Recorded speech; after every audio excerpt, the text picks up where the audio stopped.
Je commence ma route des vins canadiennes, et plus précisément en Colombie-Britannique, par une promenade à vélo pour apprécier le charme des rues de Vancouver. La troisième plus grande ville du pays est dominée par une atmosphère détendue, sportive et animée. On pourrait presque croire que ses habitants sont en vacances toute l'année. Mais ce qui m'intéresse avant tout, c'est la destination viticole encore insolite de Colombie-Britannique. Pour me faire une idée plus précise, je me dirige vers Granville Island, une petite île en plein cœur de la ville. Si Granville Island est une destination très prisée par les habitants de Vancouver, c'est surtout pour son public market, un incroyable marché de produits frais.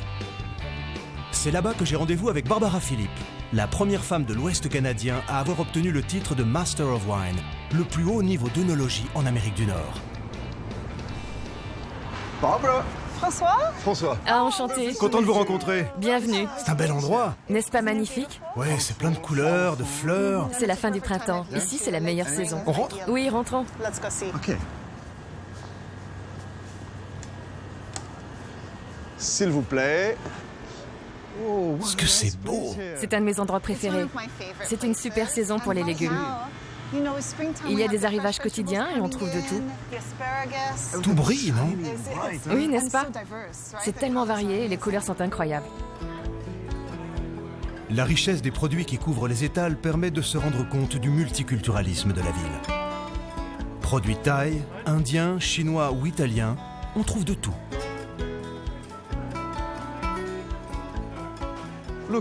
Bien, parlons de vin maintenant. Pour commencer mon voyage, je vais rester quelques jours à Vancouver. Puis je vais me rendre sur l'île de Vancouver et certainement finir par la vallée d'Okanagan. Qu'est-ce que je dois attendre des vins d'ici? Eh bien, je pense que si vous y faites attention, le nord de Kanagan est très différent du sud, autour d'Osoyos. Dans le nord, la température est beaucoup plus douce. Vous allez trouver des vins blancs très frais et du pinot noir, des vins avec une bonne acidité et des goûts prononcés de fruits rouges. Dans le sud, c'est un désert avec des sols sablonneux. Les vignes sont stressées, ce qui donne des vins rouges assez puissants. Et bien sûr, ce ne sont pas les mêmes variétés. En effet, vous allez avoir du pinot noir, du chardonnay et du riesling dans le nord. Alors qu'au sud, vous trouverez du syrah, du malbec, du cabernet sauvignon et du merlot. Donc, les plus grands vins rouges sont au nord.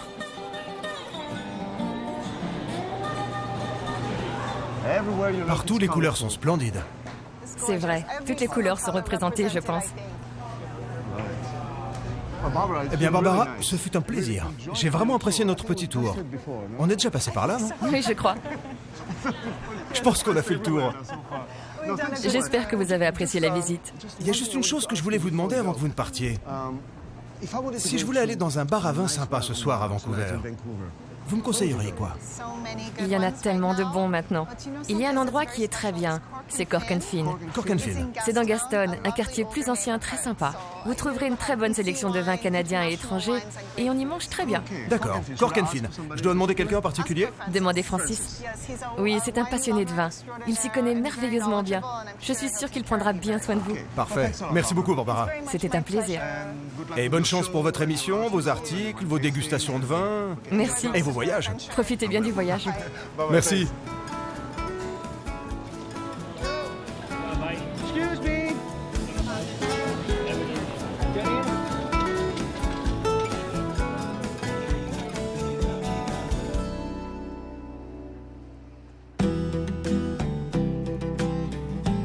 Sur les conseils de Barbara, je me rends au Cork and Fin, un bar à vin situé dans le quartier très tendance de Gastown. Francis Reggio, le propriétaire, y a créé un concept étonnant, l'alliance du vin et des huîtres. Hi. Hi there. Good evening. Bonsoir. Look, Est-ce que Francis Reggio est ici? Oui, il est ici. Attendez, je vais vous le chercher. Thanks. How are you? Hi, you Francis? Bonsoir, vous êtes Francis? Hi, François. François. Enchanté. C'est Barbara Phillips qui m'envoie. Fantastic. Je lui ai demandé où je devais aller pour trouver un bon bar à vin à Vancouver, et elle m'a recommandé le vôtre. C'est un honneur. Donc me voici. Thank you. Look, but I see Je vois que vous savez les fruits de mer. Cork and Fin fait référence au vin et aux fruits de mer. C'est probablement pour ça qu'elle vous a envoyé ici. Vos huîtres ont l'air délicieuses. Oh, je peux les goûter? C'est notre spécialité. Vous êtes connu pour vos huîtres. Alléluia. Prenons-en quelques-unes. Dites-moi, elles viennent d'où? On achète principalement des variétés d'huîtres de la côte ouest et on laisse de côté les produits de la côte est, car les gens qui viennent chez nous, sur la côte ouest, viennent pour goûter nos produits locaux. C'est ce que nous souhaitons leur offrir. Donc il s'agit d'un mélange. Un mélange d'huîtres. Absolument. Ça fait partie de notre mélange le plus populaire. En général, nous les servons avec du champagne et des crackers. Ça donne du peps. Mais c'est aussi fantastique avec le vin. Personnellement, je les mange souvent accompagnés de crackers avec du champagne. Mais j'aime bien aussi les boire avec du vin pétillant et bien sûr du vin blanc de Colombie-Britannique. Et quel genre de vin de Colombie-Britannique? Plus particulièrement des variétés très aromatiques. J'aime par exemple avec du Riesling ou du Gilbert.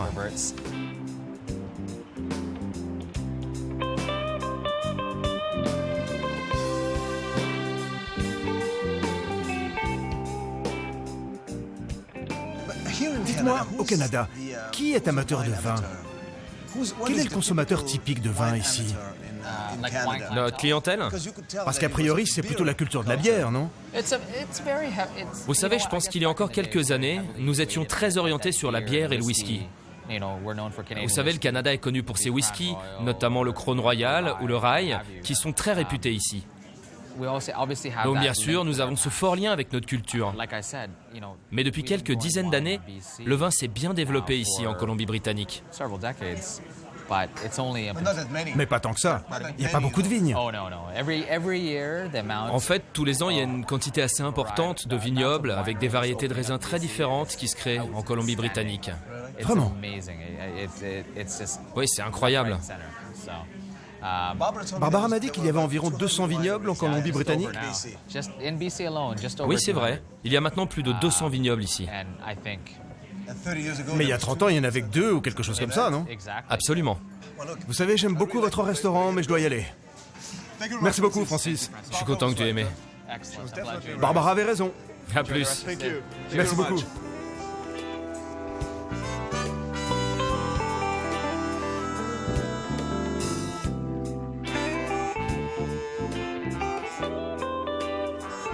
Cette première immersion dans la ville de Vancouver me laisse entrevoir une certaine quiétude, une douceur de vivre permanente en Colombie-Britannique. Je comprends mieux pourquoi Vancouver a reçu le titre de la ville la plus agréable à vivre au monde. Et ce qui ne gâche rien à mon voyage, on sent chez ces Canadiens un intérêt certain et une vraie passion pour le vin. Dès le lendemain matin, je poursuis ma route des vins en ferry pour 1h30 de traversée afin de me rendre sur l'île de Vancouver. Francis m'a dit que c'était le meilleur moyen pour profiter des paysages magnifiques qui jalonnent la traversée entre le continent et l'île.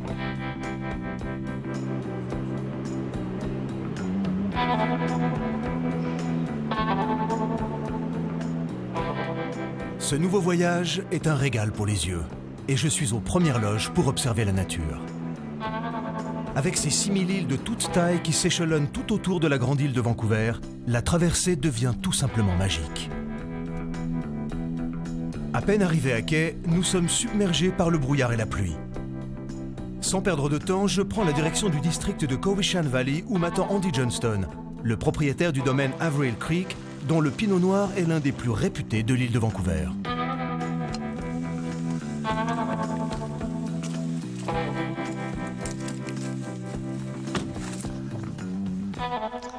Bonjour. Hello, François. Welcome. Vous devez être Andy.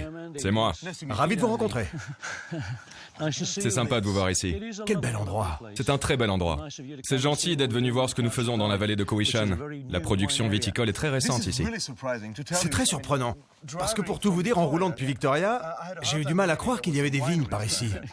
J'ai vu que des arbres. Je comprends. Je suis impatient d'en savoir plus. Déjà, notre position nous offre un climat très spécial. Nous avons de ce côté le Malahat et de l'autre les Pacific Mountains. Ici, au milieu, c'est la vallée de Cowichan. Cowichan est un nom salish qui signifie terre chaude, car ici, en été, il fait très chaud et très sec. Le seul problème, c'est que ça ne dure pas longtemps. C'est un microclimat ici, alors. C'est ça, oui. Et nous nous sommes installés sur la côte sud pour avoir une vue sur toute la vallée. Le pinot noir se sent bien ici, et on peut en faire quelque chose de magnifique. Et je pourrais aussi voir les vignes? Oui, avec plaisir. Je vous suis. Très bien.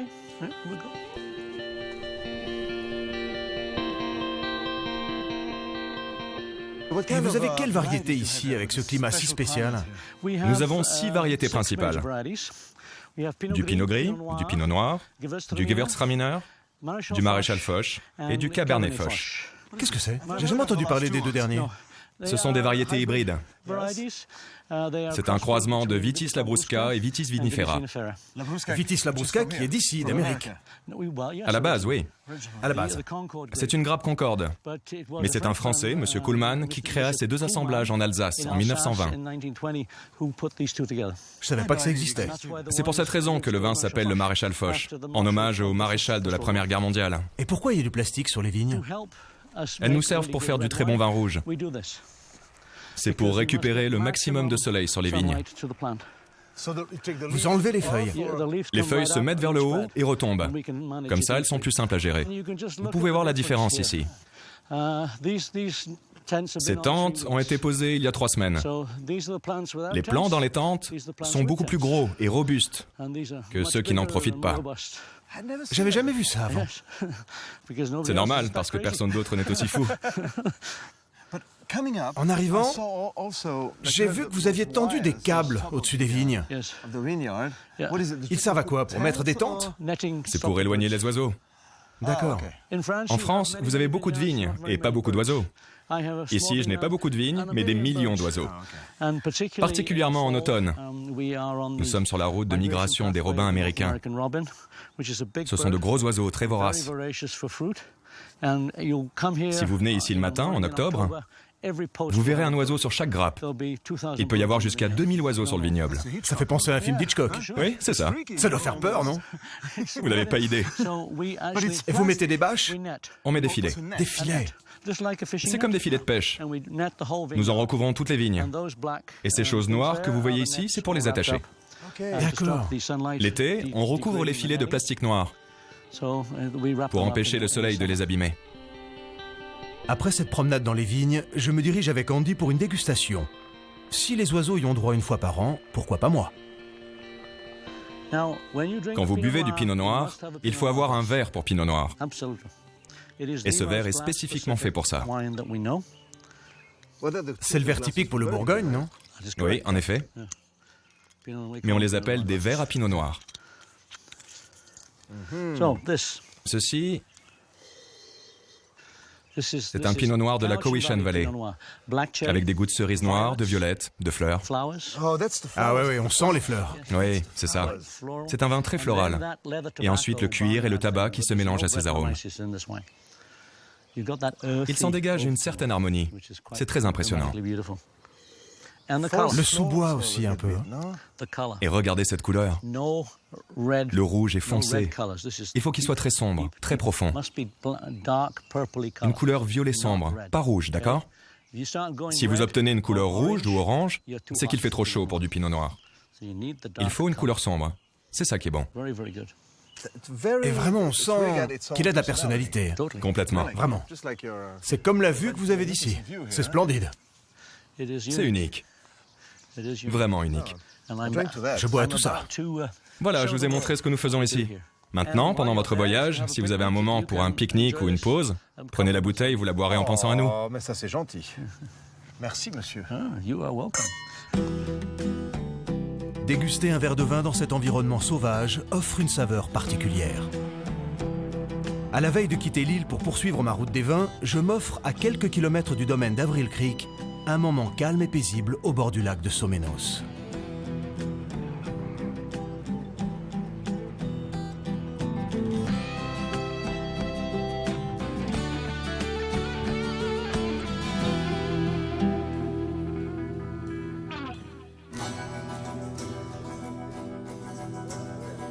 J'ai réfléchi au problème d'Andy sur la présence massive des oiseaux et de leur nuisance sur les vignes. Le lendemain matin, après quelques recherches, je me rends au domaine Church and State Wine qui a trouvé la solution infaillible, être à la fois un domaine viticole et une réserve de rapaces. Pour protéger leur production, les viticulteurs de l'île de Vancouver doivent composer avec la faune insulaire.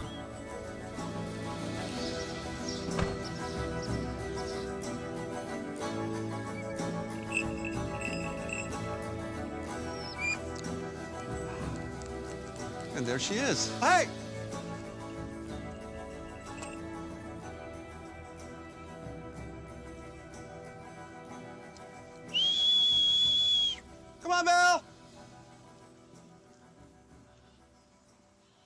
Excusez-moi, vous êtes Martin? Oui, c'est moi. J'interromps quelque chose? Je termine juste ça. Donnez-moi 10 petites secondes. Oui, bien sûr. Je termine l'entraînement de mon faucon.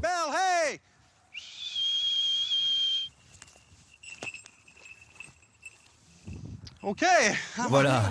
Comment allez-vous? Bien, et vous? Très bien, merci. C'est magnifique à voir. Regardez. Je vous le montre de plus près. Martin, la raison de ma venue, ce sont vos magnifiques rapaces. J'ai lu que vous les utilisiez pour chasser les oiseaux qui viennent manger vos raisins. On les utilise effectivement dans ce but. Et on en profite pour éduquer le public à leur mode de vie. Si vous regardez en contrebas, vous voyez les vignes. Les grappes ne sont pas encore prêtes. Mais en août ou septembre, quand elles seront mûres, il y aura des nuées de sterling et de robins d'Amérique qui essaieront de picorer les raisins. Notre seule présence ici instaure une relation proie-prédateur. Les oiseaux apprennent très vite que si un prédateur est en train de voler, ils doivent partir. Et ils ne mangent plus le raisin. Non, ils savent que c'est un faucon. Ils en connaissent la silhouette et ils l'évitent. Notre rôle consiste à faire des patrouilles autour des vignes et faire voler un aigle ou un faucon pour faire partir les oiseaux. Donc c'est pour faire peur aux oiseaux, pas pour les chasser ou pour les tuer. Non, nous sommes juste là pour signifier qu'ici, c'est un territoire de rapaces. Nous sommes là pour les faire partir, nous n'avons pas besoin de les tuer.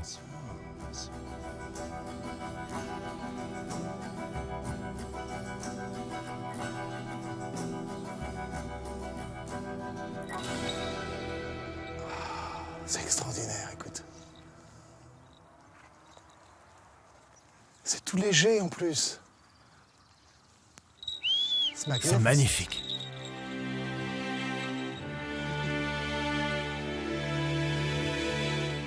Dernier regard sur l'île de Vancouver. Comme une évidence, la nature envahit Victoria, la seule grande ville de l'île. Une nature insulaire, quasi sauvage, qui permet aux viticulteurs de produire des vins de plus en plus qualitatifs, bénéficiant des vents et de l'humidité du Pacifique. Je quitte à nouveau l'île par la mer, histoire de profiter d'un moment unique avec les somptueux paysages du détroit de Géorgie.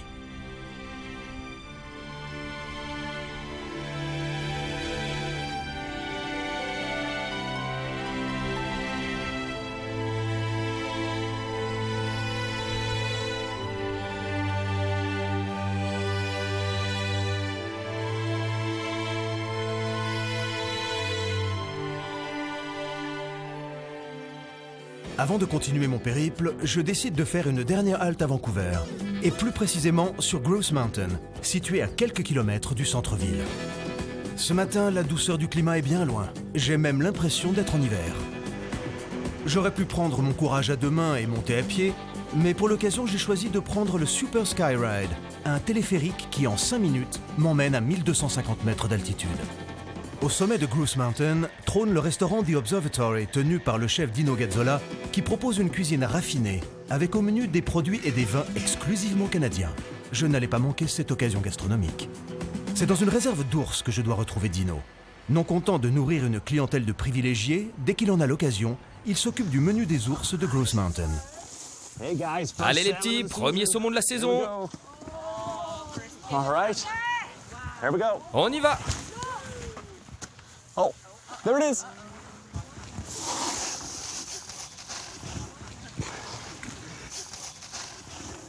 Oh.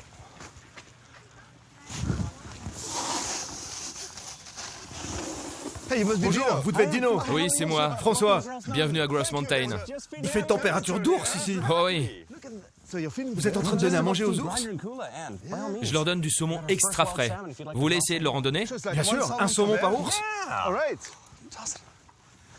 Au-dessus de la barrière? Par-dessus.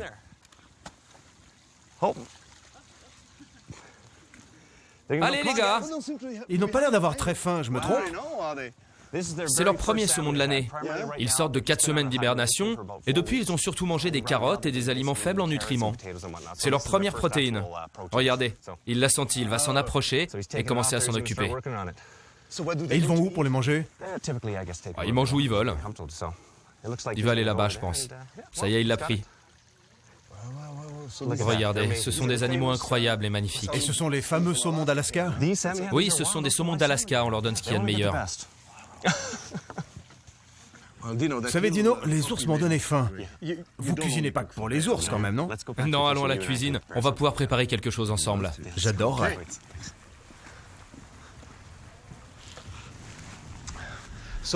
Ici, on est sur votre territoire, alors. Je trouve que c'est la plus belle vue de la montagne. C'est ce que disent tous les guides que j'ai lus, que c'est d'ici la plus belle vue. Je suis en admiration devant ce spectacle. Magnifique. Regardez, le temps commence à se dégager. Avec un peu de chance, on devrait voir un peu la vallée de Fraser, commencer à voir Point Grey et Stanley Park, et éventuellement les Victor and Viclors là-bas. On passe en cuisine? Ah oui. J'enfile rapidement ma veste de cuisinier d'un jour et en route pour les fourneaux. Le restaurant est l'un des plus réputés de la côte ouest canadienne. Une notoriété qui doit beaucoup à l'esprit locavore de Dino, c'est-à-dire qu'il ne cuisine et ne sert que des produits de saison provenant de Colombie-Britannique. En toute logique, il n'y a pas que les ours qui profitent du saumon. Donc après avoir vu les ours et la vue, qu'est-ce qui se passe? Ah, ça nous a creusé l'appétit. Nous allons créer un plat du menu de l'observatoire. Qu'est-ce qu'on va préparer? Voilà ce que nous avons. Un joli filet de maquereau du Pacifique que nous allons légèrement paner. Il a été précédemment doucement fumé au pommier, donc on va avoir une légère nuance de fumée au goût, ce qui va parfaitement bien se marier avec le pinot gris. C'est un simple filet de maquereau, avec des carottes, de la salade, un peu de sauce à base de jus d'orange, d'huile d'olive, du vinaigre blanc et du vin blanc. Pour la garniture, un peu de frisé, avec un filet d'huile d'olive au citron. Allez, c'est parti. La première chose que nous allons faire, c'est mettre à chauffer la poêle avec cette huile d'olive au citron. C'est une simple huile d'olive dans laquelle nous avons laissé infuser du citron. Maintenant, nous laissons cuire le filet jusqu'à ce qu'il croustille.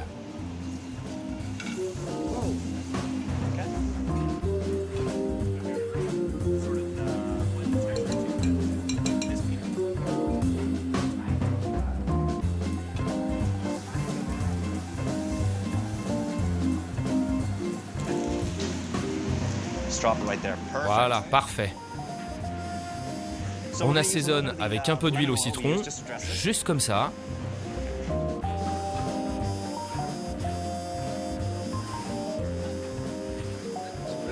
François, je vous parlais tout à l'heure de ma philosophie et mon approche de la cuisine. Deux choses qui, ajoutées à mes racines italiennes, m'orientent vers la simplicité. Il n'y a pas beaucoup d'ingrédients dans ce plat, mais il est frais, de saison et surtout il est local. Vous allez pouvoir le goûter, sentir ses saveurs. C'est un plat abordable. Quand je dis abordable, c'est que vous pouvez le regarder, tout le monde peut le regarder et comprendre qu'il s'agit d'un poisson. Et qu'est-ce qu'on peut boire avec ça alors? Nous avons un très bon Poplar Grove, c'est un pinot gris de Colombie-Britannique. Je suis sûr que quand vous allez le goûter, vous allez beaucoup l'aimer. Il a quelques belles notes de pommes, de citron et de fleurs. Mais vous allez voir, il est aussi très puissant en bouche, ce qui contrebalance avec l'huile d'olive. Sur la fin, il y a des petites pointes d'amande, ce qui va le rendre parfait pour le saumon, parfaitement équilibré. Vous allez vous joindre à moi, non?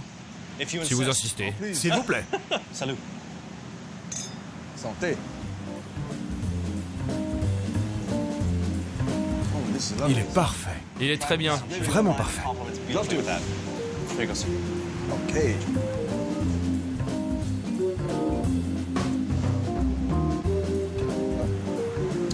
Très très fin. C'est drôle, mais une fois qu'on a mangé le poisson, il change de goût. Exactement. C'est ce que je vous disais tout à l'heure. La texture de cette huile d'olive répond très bien avec le côté presque liquoreux du vin.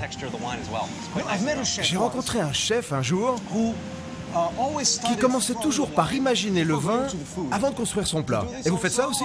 Ça m'arrive parfois. Quand on me donne du vin, je me dis qu'est-ce que je peux faire avec? Quand j'ai goûté le vin, c'est souvent plus pratique de me demander quelles sont les nuances de ce vin, quelles sont ses caractéristiques et ensuite qu'est-ce que je peux lier avec. L'inverse est parfois plus dur. Voilà, le plat est fini, nous avons le vin qui va avec, ce pinot gris dont nous avons parlé. Je vous propose maintenant d'aller au patio, profiter de la vue avec un verre de vin. Avec un peu de chance, la vue s'est dégagée. Je sais que vous avez des choses à faire. C'était un plaisir. Merci beaucoup, Dino. Qu'est-ce que je fais avec cette bouteille? Elle est à vous. D'accord. Je file.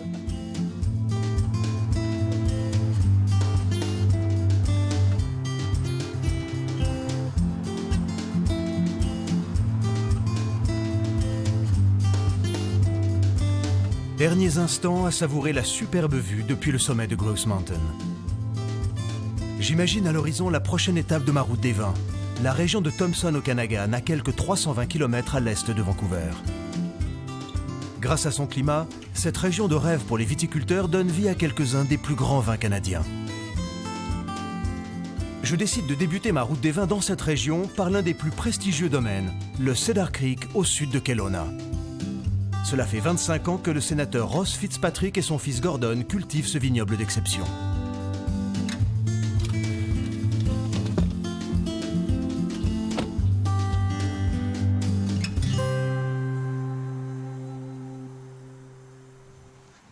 Bonjour. Bonjour François. Vous devez être Gordon. C'est moi, bienvenue à Cedar Creek. Merci beaucoup de m'accueillir aujourd'hui. C'est une journée spéciale pour vous, non? C'est un anniversaire. C'est ce qu'on dit, oui, absolument. C'est notre 25e anniversaire. Par rapport à d'autres régions viticoles, 25 ans, ce n'est pas une longue période. Mais ici, dans l'Okanagan, ça fait de nous des pionniers, si l'on compare aux autres régions de vin du monde plus établies. Ouais, c'est une industrie très récente ici. Ça l'est en effet. Ici, c'est le vignoble. Mais vous savez que tout le monde dit que le vin se fait dans les vignes, et j'y adhère. Donc j'aimerais vous montrer ce que nous faisons. Avec plaisir.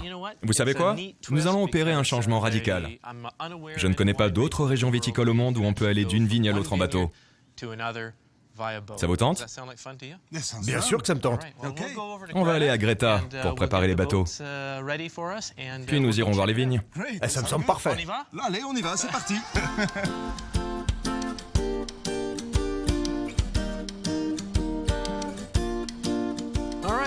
On y est, bienvenue à la plage.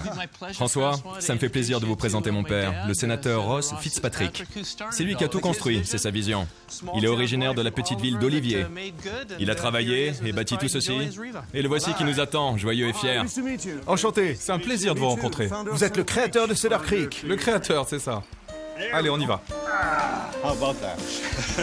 L'armada de la famille Fitzpatrick est telle qu'on pourrait penser qu'il possède autant de bateaux que de cépages. Et c'est comme une évidence que nous embarquons sur le Pinot Noir. Ici, le bateau a remplacé la voiture. Et les vignes de Cedar Creek se trouvant aussi de l'autre côté du lac, il reste le seul moyen d'éviter les heures de route. Cet endroit est d'une incroyable tranquillité. Il m'arrive d'y rester la nuit. Et le matin, quand je me réveille, j'en ai le souffle coupé. C'est un endroit magique. J'ai l'impression de vivre une véritable expédition. Après le bateau, nous nous rendons dans le vignoble en 4x4.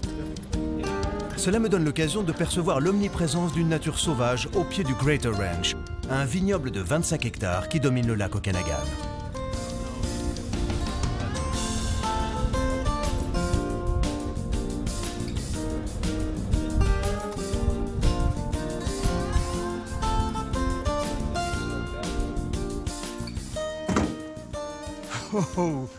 Impressionnant. Une belle vue, n'est-ce pas? Ah, je dois reconnaître. Vous aimez mon bureau? J'adore votre bureau.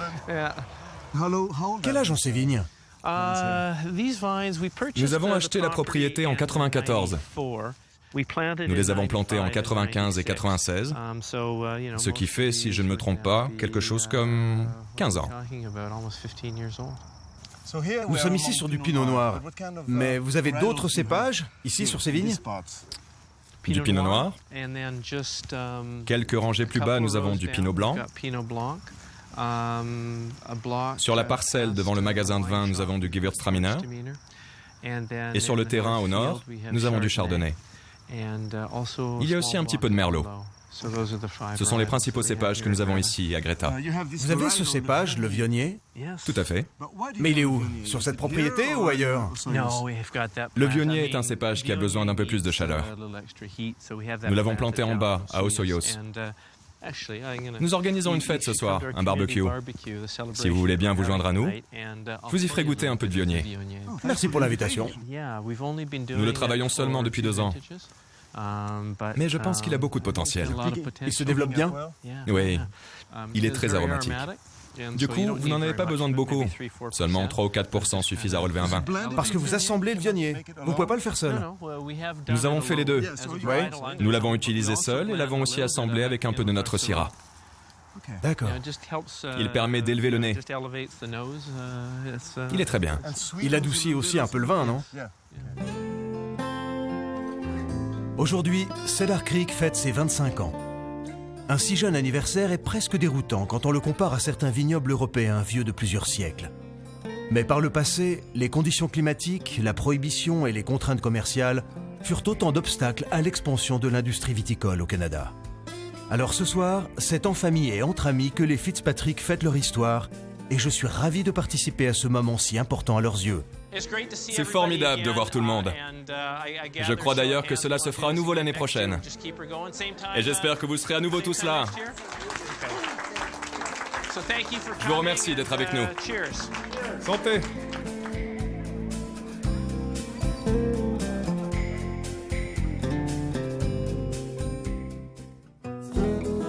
Comme très souvent depuis le début de mon voyage, c'est sous la pluie que je continue ma route plus au sud dans la vallée d'Okanagan pour me rendre dans un domaine au nom insolite, le domaine de Summerhill Pyramid. Une pyramide au milieu des vignes, de quoi se poser des questions. C'est pourtant ici, au bord du lac Okanagan, que l'on produit le meilleur vin de glace du pays, un vin récolté en hiver à partir de raisins gelés.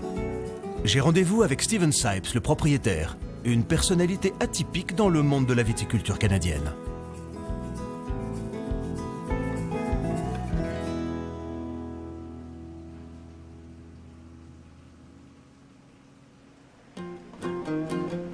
Le domaine de Summerhill Pyramid est réputé pour son vin de glace, mais aussi pour son sparkling, un vin mousseux très prisé en Amérique du Nord et dans l'hémisphère sud.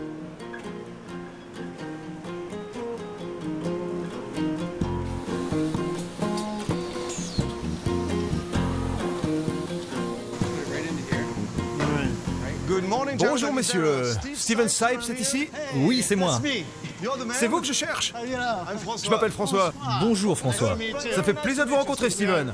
Quel lieu sympa. On champanise aujourd'hui. Vous champanisez? Vous savez François, nous avons décidé de faire le meilleur vin mousseux du monde. Du monde? Du monde. Sérieusement? Et nous voulons célébrer ce que nous appelons la cérémonie du mariage dans la pyramide. C'est le mariage entre le dosage et la cuvée originale dans la chambre à géométrie sacrée. Donc, c'est comme dans un chai, Oui, c'est notre chai. de forme pyramidale. Exactement, je vais vous la montrer. Avec plaisir.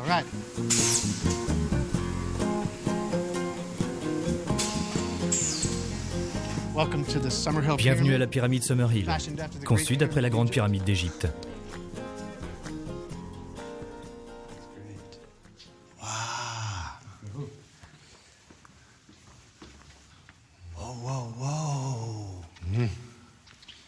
Vous ressentez son énergie tout de suite, hein? On est dans la pyramide. C'est ici le point le plus puissant, au milieu. Là? Et là, on est pile au centre de la pyramide. Juste sous le sommet, oui. Alors pourquoi une pyramide? Et il y a plusieurs raisons. Je dois revenir aux conditions de vinification de la Colombie-Britannique. Nous avons probablement les meilleures conditions pour la croissance et la fabrication de vins mousseux dans le monde. Nous sommes le plus au nord de toute cette région viticole. Cela signifie que nous avons le soleil du matin au soir. La Colombie-Britannique est aussi une zone semi-désertique. Il y a peu de précipitations, moins de 30 cm de pluie par an. Ah, c'est très peu. Donc si nous gardons cette eau hors des raisins, on obtient de petits raisins aux saveurs intenses qu'ils gardent jusqu'à la première fermentation pour les libérer et donner tout son goût lors de la seconde fermentation en bouteille. C'est ça le secret. Et j'ai décidé que c'était ici que nous allions faire le meilleur vin mousseux du monde. Il nous fallait un lieu digne du meilleur vin mousseux. Juste pour que vous le sachiez, c'est une pièce aux dimensions sacrées. Et c'est pour ça que nous avons construit une pyramide, dont les proportions et la géométrie sont sacrées.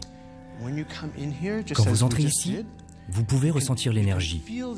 Je peux mettre mes mains près de vous et vous pouvez réellement sentir l'énergie qui s'en dégage.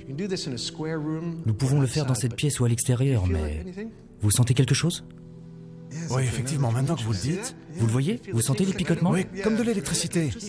C'est très intense. C'est vrai. C'est vraiment fort ce qui se passe dans cette chambre. On le sent sur le bout des doigts, là. Oui, oui, oui. C'est très fort. En effet. Ça vient petit à petit, mais on sent les chatouilles. Ah, c'est puissant.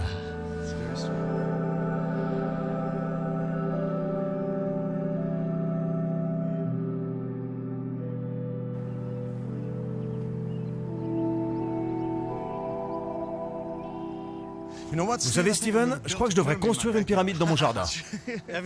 Tout le monde devrait avoir une pyramide dans son jardin. Le monde serait merveilleux. Juste une dernière chose. Vous avez mentionné que vous faisiez un peu de vin de glace. Je pourrais le goûter? Oui, ça me ferait plaisir de vous le faire goûter. C'est un excellent vin de glace. Vous verrez, c'est une sensation nouvelle. Encore sous le charme de cette pyramide aux vertus si spirituelles, j'en profite pour me balader dans les vignes et laisser le temps à Steven de me préparer une dégustation de son vin de glace. J'attends cette occasion depuis mon arrivée au Canada. Les vendanges de ce vin particulier s'effectuent en hiver, quand la température atteint un minimum de -10 degrés Celsius. Et le secret de ce fameux nectar provient d'une combinaison parfaite du froid, du taux de sucre et du très faible rendement de sa production. C'est la nouvelle expérience gustative du millénaire. En Asie, quand ils goûtent ce vin, ils lèvent leurs yeux et disent que c'est la plus belle sensation des 1000 dernières années. C'est une première pour moi. Comme pour beaucoup de gens. C'est depuis mon arrivée à Vancouver que je veux goûter du vin de glace. C'est une très belle sensation gustative. À votre santé. À votre santé. Merci d'être venu à Summerhill. C'est un réel plaisir.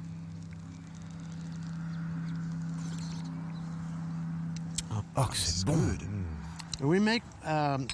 Nous faisons beaucoup de vins de glace différents. Nous le faisons avec du merlot, du pinot noir, du chardonnay et du riesling. Vous pouvez en faire avec n'importe quel cépage? Non, pas avec tous. Vous devez choisir un raisin qui a un taux d'acidité suffisamment élevé pour contrebalancer le sucre afin de créer un équilibre. Je me demande, quel est le degré d'alcool du vin de glace? Il est d'environ de 11 à 12 degrés. 10, 11, 12 degrés, comme n'importe quel autre vin en fait. Mais vous ne buvez pas de vin de glace afin d'obtenir les effets de l'alcool. En fait, vous n'en buvez qu'une petite quantité. Le meilleur, c'est au dessert, après un repas festif. Si vous servez à vos invités un petit verre de vin de glace, c'est comme avoir une tarte aux pommes ou de la crème glacée. C'est comme un dessert. Et le dernier toast à John Lennon. Votre frère.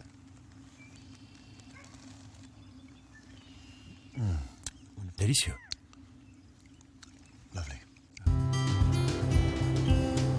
Belle rencontre avec Steven Sipes, une sorte de gourou du vin et des esprits, capable de murmurer aux raisins qu'il cultive. Je continue ma route des vins plus au nord, en direction de Kelowna, toujours accompagné d'une pluie d'été et d'un froid glacial. Mais c'est aussi ça le Canada, et je dois faire avec. Pour assouvir le fantasme du voyage canadien parfait, rien ne vaut une bonne partie de pêche. Je me rends au Beaver Lake Resort, où m'attend Adrian Hassler, mon guide pour la journée.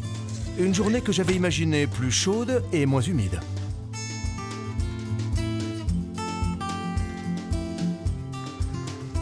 Bonjour. Vous êtes Adrien? C'est moi, Adrien. François? François. Bonjour, enchanté. Moi de même. C'est un temps idéal pour aller à la pêche, non? Ah, idéal, hein. Mais François, vous êtes habillé comme un touriste. Ah, pourtant j'avais fait de mon mieux. Vous allez finir trempé comme ça. Je fais quoi alors? Je vais vous prêter quelque chose d'autre. Vous avez mieux à me proposer? Ok.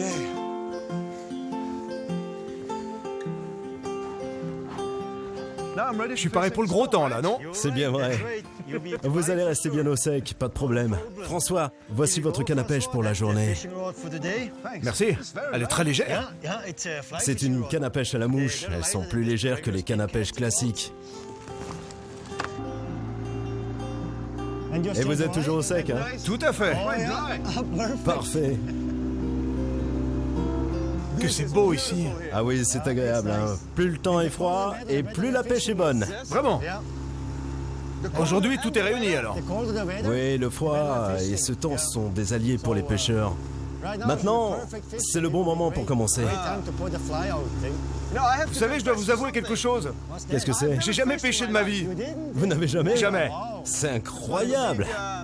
Mais vous savez que sur le lac Béval, tout le monde attrape un poisson, hein? Vraiment.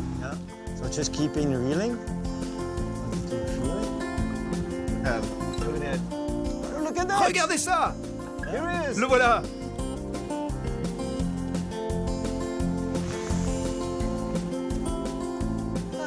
j'y crois pas. Nice rainbow trout, eh? All right.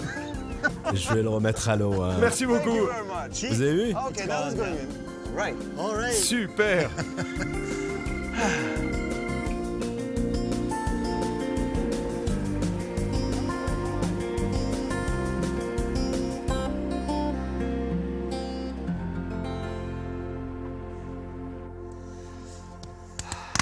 Nice and warm. Ça fait du bien d'être au chaud. Ah ouais, après une journée de pêche au froid. Ça passe la meilleure partie de la journée, non? Ah, c'est le meilleur moment, oui. Bien au chaud. Attendez, Ah, je ressens de nouveau mes mains. j'ai quelque chose pour nous réchauffer plus vite. C'est quoi? Regardez ce que j'ai ramené d'une de mes visites dans un chai. Oh, on est de mieux en mieux. C'est un Cedar Creek Platine Tradition 2007. Oh. C'est censé être exceptionnel. On l'ouvre. Okay. Oh, ça sonne très bien. Hein. Joli bruit, non? Ah, le son de la bouteille. Hein. You gotta love it. Ah, c'est super. Je pense qu'elle devrait être excellente. Sound of the gods, eh? Ils font du très bon vin. Let's try it, eh? François, to a great François fishing a une grande journée de pêche. C'était merveilleux. Merci beaucoup. day. Thank you very much. À mon premier poisson. That's right. Ah, c'est une bonne chose de faite. Il passe bien, non? Ah ouais, excellent. Hop.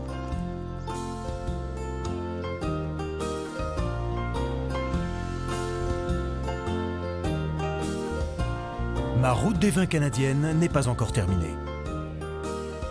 Plus j'avance dans ce voyage, et plus l'envie d'avaler les grands espaces qui s'ouvrent devant moi est grande. Pour me rendre à ma prochaine destination, le Nkamip Cellar, un domaine situé à Osoyoos au sud du lac Okanagan, j'ai choisi un autre mode de transport, l'hydravion. L'immensité des territoires et le grand nombre de lacs ont normalisé cette façon de se déplacer en Colombie-Britannique. La distance qui me sépare d'Osoyoos n'est que de 100 km, mais le vol est inoubliable. C'est un nouveau point de vue pour contempler la vallée d'Okanagan et les domaines visités.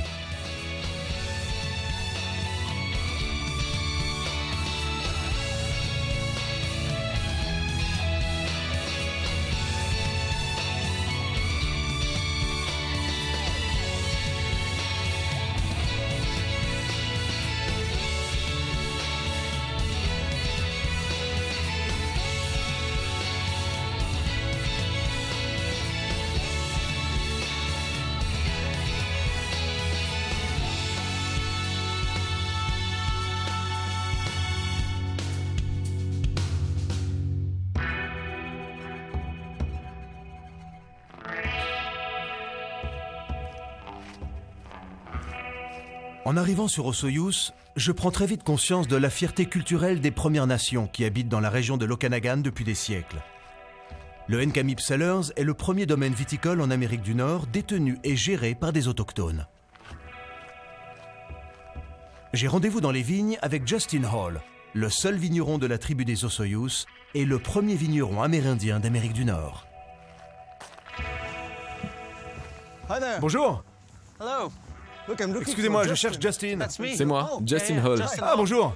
François. Enchanté. Comment allez-vous? Bien, je suis le vigneron assistant ici. Oui, je sais qui vous êtes. C'est vous que je cherchais. Qu'est-ce que je peux faire pour vous? Eh bien, je voulais en savoir un peu plus sur cet endroit. Je suis un peu curieux parce que c'est bien le premier vignoble géré par des Indiens. En réalité, il appartient et est exploité par le clan des Osoyoos. Et je suis moi-même un membre de ce clan. Mon peuple est propriétaire de cette terre depuis des centaines et des centaines d'années. Mais nous n'avons commencé le vignoble ici qu'en 2002 à peu près. Quel bel endroit. Et quelle magnifique région. Oui. Si vous venez tous les jours ici, vous êtes envahi par un sentiment de paix. Je fais partie de cette terre depuis 31 ans. J'aime cette terre et j'aime ces vignobles. Et c'est pourquoi j'aime travailler ici. Je sens que j'en fais partie. Et vous plantez quel type de cépage ici?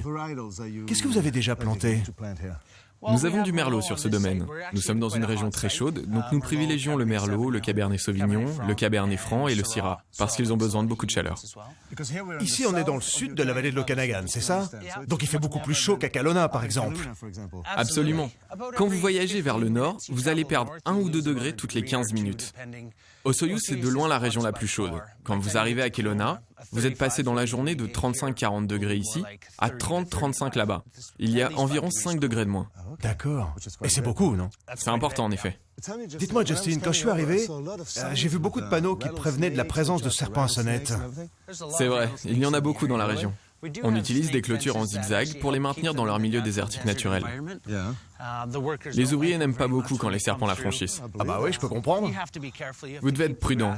Il faut garder l'herbe bien tondue, il y a beaucoup de serpents à sonnette dans le coin. Et ils sont vraiment dangereux? Oui, ils sont très vénéneux. J'ai eu un ami qui a été mordu. Ça s'est bien fini grâce aux antipoisons. Mais en cas de morsure, il faut vite se rendre à l'hôpital. Et sinon, qu'est-ce qui peut se passer? Qu'est-ce que j'aurais à craindre? Vous pouvez perdre un doigt, une main ou un bras.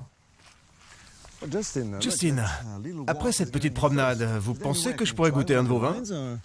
Bien sûr. Et vous allez me faire goûter quoi? Nous allons essayer le Pinot Blanc. Il est agréable et frais. Vous allez adorer. C'est l'un des vôtres? Absolument.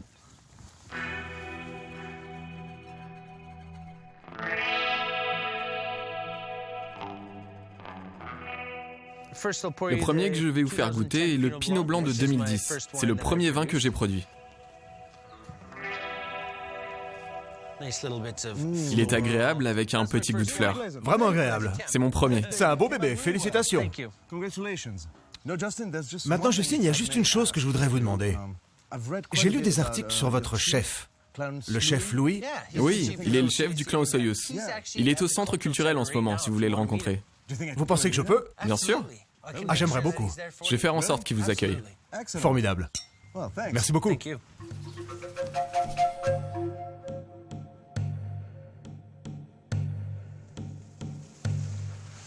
Bonjour, monsieur. Bonjour. Par hasard, vous seriez le chef Louis? Oui, c'est moi. Très heureux de vous rencontrer. Justin m'a dit que je vous trouverais là.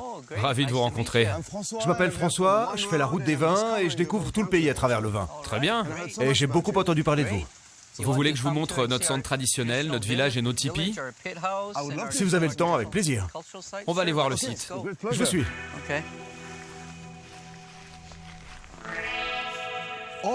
Dites-moi, comment est-ce que tout ceci est né? Par l'envie de faire du vin? Eh bien, voyez-vous, certains des meilleurs raisins poussent très bien sur les terres de l'Okanagan. C'est à cause du climat désertique, du manque de pluie et également de la richesse des sols en minéraux.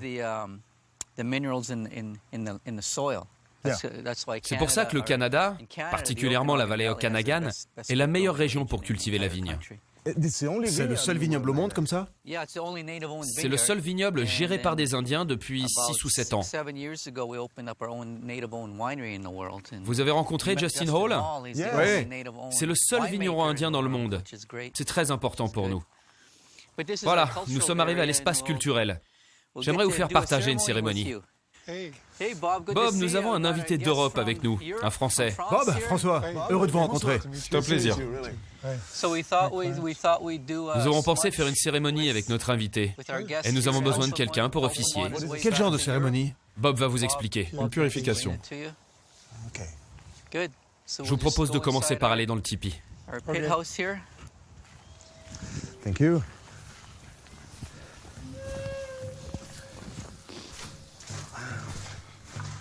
Nous allons commencer par brûler ça, et quand la fumée montera, nous ferons des incantations.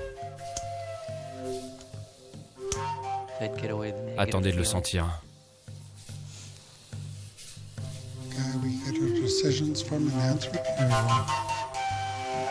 Over the head.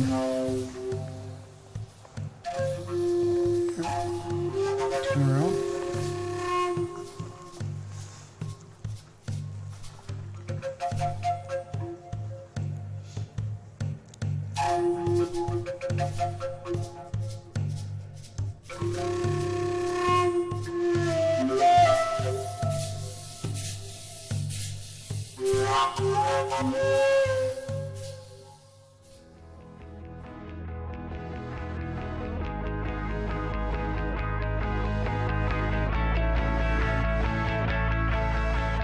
Je garderai toujours en mémoire cette séance de purification.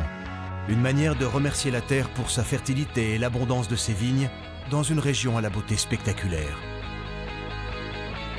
Ma route des vins se termine à travers les paysages semi-désertiques du sud de la vallée d'Okanagan, terre nourricière de la viticulture de l'Ouest canadien.